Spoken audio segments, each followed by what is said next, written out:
Đức Phật tay phải cầm bông sen tượng trưng cho gì ạ? Xin bác cho con biết ạ.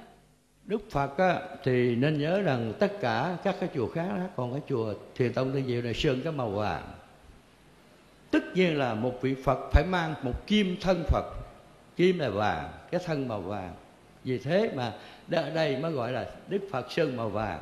Chứ không phải mà sơn giống hình người, không phải vậy. Sơn toàn bộ màu vàng.